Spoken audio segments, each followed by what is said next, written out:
All right.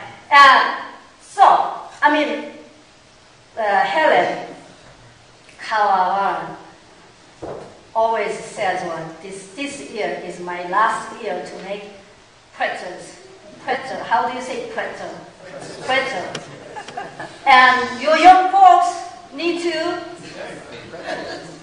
learn and take over. This is my last year.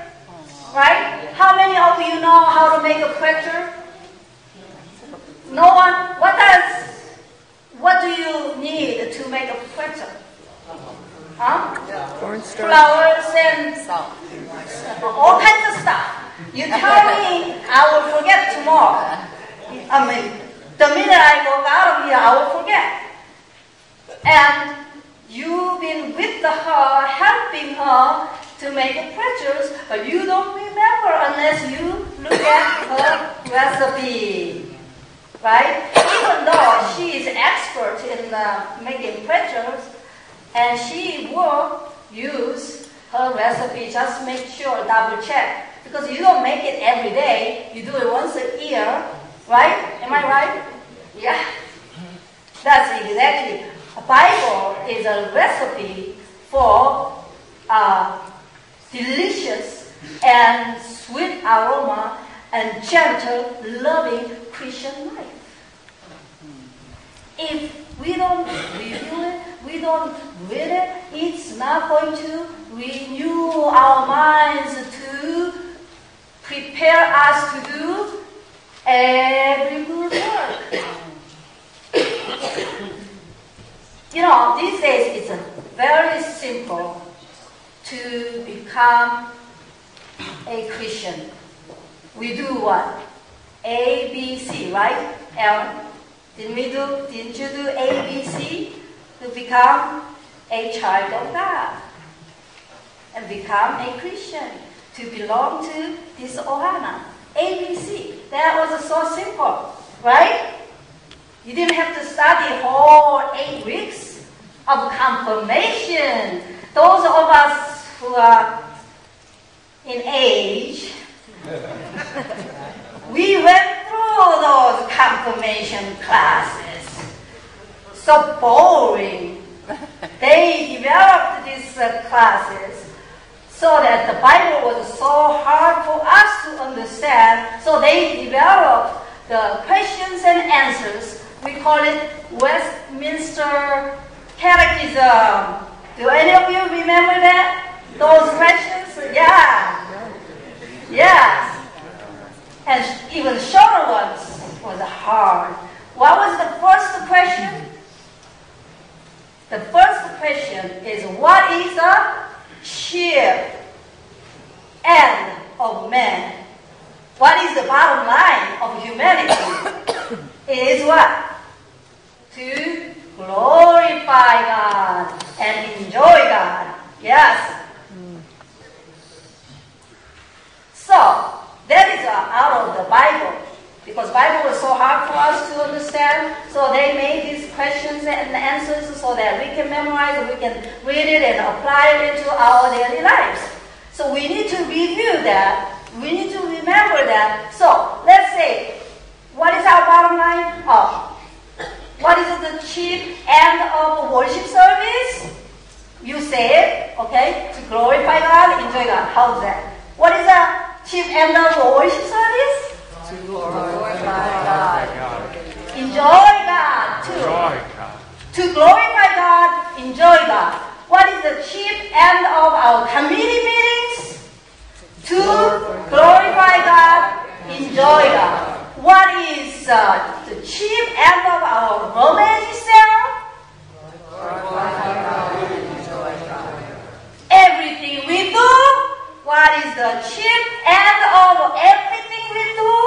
Is glorify God, enjoy God. Hey, when you remember that, you can eliminate lots of problems in life. Lots of. We make a great decisions. What do Jesus want me to do? Yeah? That's how you get to be trained, you get to be reviewed, corrected, and taught. And that's how you get to be prepared to do every good works, because the Bible renews your mind. Got it? What is it? Why do we need to read the Bible every day?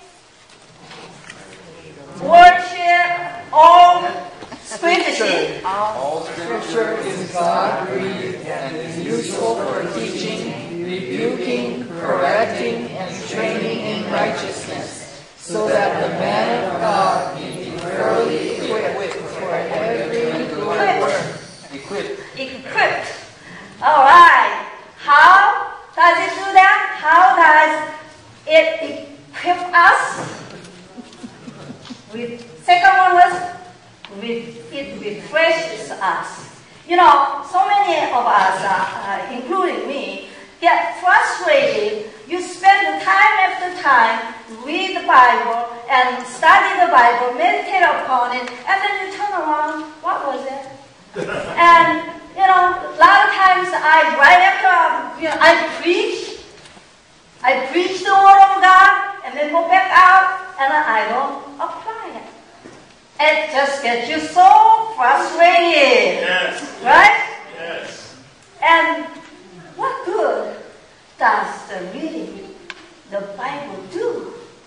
That was the exact question one of the grandson asked an elderly grandpa who was very faithful as a servant. And the grandson loved his grandpa, so he just wanted to be just like him. And he saw grandpa gets up early in the morning, and every morning he reads the Bible. So the grandson, tried to do that, imitate grandpa. And then one day he said to grandpa, "Grandpa, I read the Bible just like you. I want to be just like you. But I don't understand the Bible very well. And also, when I close the book, I don't remember what I read.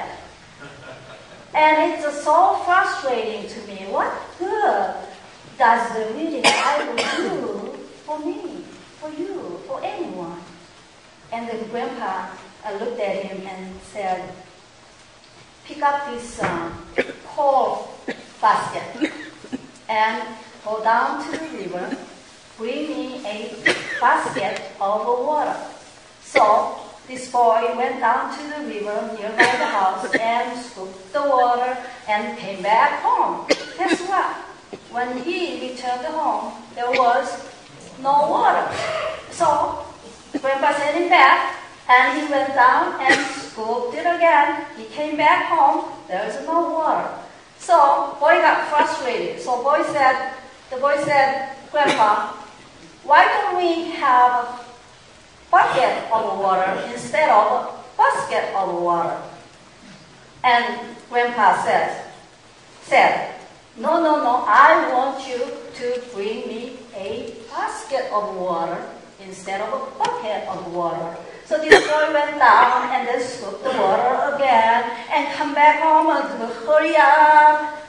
Still, there was no water, and he was so frustrated. But Grandpa kept sending him to the river.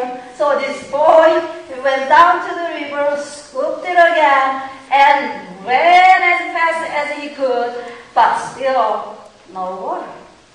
"Grandpa, it's useless." And then Grandpa said, "Look at the basket." The boy, the first time,